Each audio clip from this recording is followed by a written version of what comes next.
শুভেন্দু অধিকারীর চ্যাংদোলা মন্তব্য এবং তারপরে আপনারা দেখেছেন যে হুমায়ুন কবির একের পর এক বিতর্কিত শব্দ এবং তারপরেই তাকে শোকজ করা হয়। তিনি শোকজের উত্তরও দিয়েছেন। তিনি বলছেন শোকজে আমি ভয় পাই না, আমি তার উত্তরও দিয়েছি, আমি কোনো অন্যায় করিনি।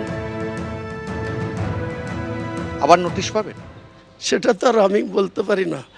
যেনারা নোটিশ পাঠানোর অধিকারী বা বিধানসভার ডিসিপ্লিনারি কমিটির অনারেবল মেম্বার বা সদস্য, তিনারা যেটা করবেন, আমি এ নিয়ে আগাম কোনো কিছু কথা বলতে চাই না। মানে আপনাকে জানতে চাওয়া হয়েছিল এবং আপনি তার উত্তর দিয়েছেন?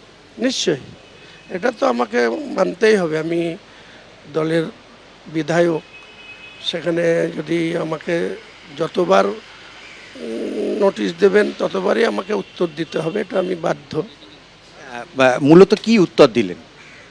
যে লাইনে উনি জানতে চেয়েছেন, আমাকে একটা 31 সেকেন্ডের একটা ভিডিও ক্লিপ, যেটা 13 তারিখে আমি আপনাদের বিভিন্ন সাংবাদিক বন্ধুদের প্রশ্নের উত্তরে কথা প্রসঙ্গে বলেছিলাম যে আমার কাছে আমার দল আগে না, আগে আমার জাতিসত্তা, তারপরে আমার দলের প্রায়োরিটি। তো সেটা 31 সেকেন্ডের, আমি তো বলেছিলাম 10 মিনিট 44 সেকেন্ড, কিন্তু আমাকে পাঠানো হয়েছে, মাননীয় সুবনদেববাবু পাঠিয়েছেন 31 সেকেন্ডের একটা ভিডিও ক্লিপ।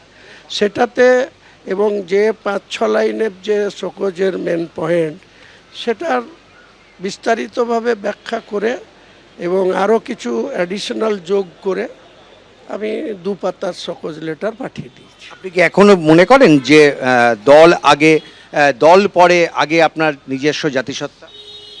দেখুন, আমি তো বারবার একই কথা রিপিট করার কোনো প্রয়োজনীয়তা নেই। আমি আমার স্ট্যান্ড ক্লিয়ার করে দিয়েছি এবং চিঠির মেন পয়েন্ট যেটা ছিল সেখানেও আমি আমার পয়েন্টে সেই সিদ্ধান্তে অটুট আছি। আপনাকে এই যে পরপর শোকজ করছে, আপনি চিন্তিত?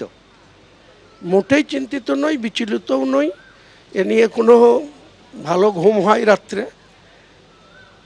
কোনো অসুবিধা নেই। মানে এই যে শোকজ নিয়ে আপনার কোনো মাথা ব্যথা নেই? আমি অপরাধী করিনি, তারপরে আমাকে শোকজ, কারণ বিধানসভার ভেতরে যদি আমি অনারেবল স্পিকার সাহেব বা অনারেবল আমাদের শাসক দলের চিফ হুইপ বা আমাদের যারা সংসদীয় বা পরিষদীয় মন্ত্রী সুবনদেববাবু, তাদের কোনো কথা যদি আমি ইগনোর করি বা তাদের কোনো হুইপ যদি আমি অমান্য করি, তাহলে তো সেখানে প্রশ্ন আসবে।